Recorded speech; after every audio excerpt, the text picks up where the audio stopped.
Bimal Roy directed ये film 1959 की most successful फिल्मों में से आती है। मधुमती फिल्म की शुरुआत एक अंधेरी रात से होती है, जिधर हम देखते हैं देवेंद्र अपनी वाइफ को पिकअप करने के लिए रेलवे स्टेशन जा रहा होता है। रास्ता खराब होने की वजह से उसे वहीं पास में एक हवेली में रुकना पड़ता है। वहाँ ऊपर जमींदार की हवेली है, वहाँ जाकर आप आराम करिए। हमारी फिक्र मत करो, जाओ जल्दी से आदमी लेकर आओ। देवेंद्र जब उस हवेली में पहुंचता है तो उसे वो हवेली को जाना पहचाना सा लगता है।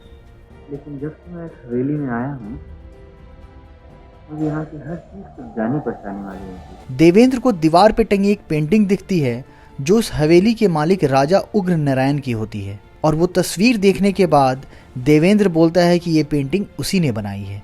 ये तस्वीर ये खुद मैंने बनाई थी। क्या कह रहे हो? जिसको सुनकर उसका दोस्त और वहाँ का वॉचमैन सरप्राइज हो जाता है। सभी यही सोच रहे होते हैं कि ये पेंटिंग तो कितने साल पुरानी है, तो देवेंद्र इस पेंटिंग को कैसे बना सकता है। फिल्म फ्लैशबैक में जाती है, जहां हम देखते हैं कि देवेंद्र उग्र नारायण के यहाँ मैनेजर होता है। मुझे याद आ रहा है, साफ साफ याद आ रहा है। इसके बाद फिल्म आगे बढ़ती है। देवेंद्र को जंगलों में किसी के गाने की आवाज सुनाई देती है। वो उस आवाज को फॉलो करता है और उसे वहां मिलती है मधुमती। मधुमती के रोल को वैजयंती माला ने निभाया है, वहीं देवेंद्र के रोल में दिखे हैं दिलीप कुमार। इसके आगे हम फिल्म में देखते हैं कैसे देवेंद्र और मधुमती एक दूसरे के करीब आते हैं। इधर राजा उग्र नारायण की भी नज़र मधुमती पे टिकी रहती है और वो बार बार देवेंद्र को उसके दूसरे कामों में उलझाए रखता है, जिससे वो एक दूसरे से ना मिल सकें। की जल्दी है क्या? जी हाँ, आज का काम खत्म हो गया। मेरा कुछ काम बाकी रह गया है। ये थोड़ी सी कंपनियों के हिस्से खरीद रखे हैं, इन्हें देखकर हिसाब कर दीजिए।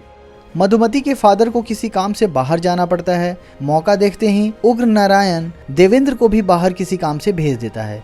मेहरबानी करके आप नीलपुर चले जाइए और मेरा वो काम कराइए। लेकिन राजा साहब, मैंने तो आपके लिए तांगे का भी इंतजाम कर दिया। और मधुमती गांव में अकेली हो जाती है। फिर क्या था, उग्र नारायण मधुमती को हवेली पे चालाकी से बुलाता है और उससे बदतमीजी करना चाहता है।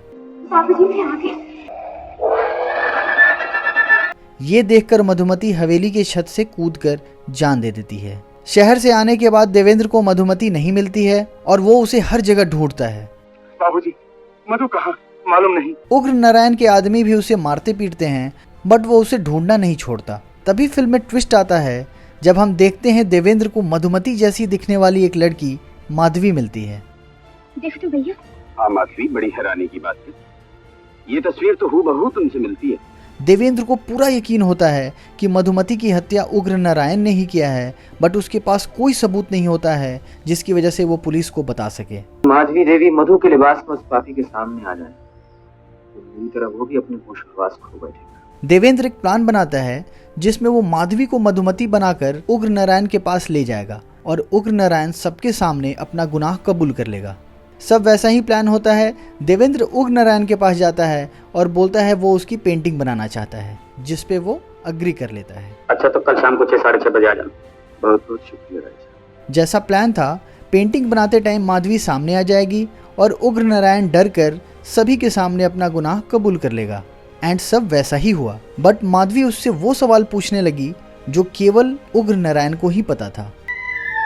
बोलो, उसके बाद क्या हुआ? फाइनली उग्र नारायण डर जाता है और पुलिस के सामने अपनी सच्चाई बता देता है। मैं सब सुन चुका हूँ। अभी आपने खुद अपना जुर्म कबूल किया है। और तभी हम देखते हैं माधवी की गाड़ी हवेली में रुकती है। सो फाइनली हमें ये रिवील होता है कि वो माधवी नहीं बल्कि मधुमती की आत्मा होती है, जो सच में वो सवाल पूछ रही होती है। रास्ते में गाड़ी खराब हो जाने के कारण मुझे देर हो। आनंद उसके पीछे पीछे जाता है और वो भी छत से कूदकर जान दे देता है और इस तरह वो दोनों एक साथ हो जाते हैं। फिल्म का फ्लैशबैक खत्म होता है और हम देखते हैं स्टेशन पे देवेंद्र अपनी वाइफ को पिकअप करता है।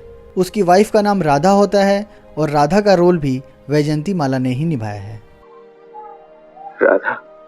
और इस तरह मधुमती फिल्म खत्म होती है। मिलते हैं अगले एपिसोड में। If you like this new content, do like, share and subscribe my channel. See you soon.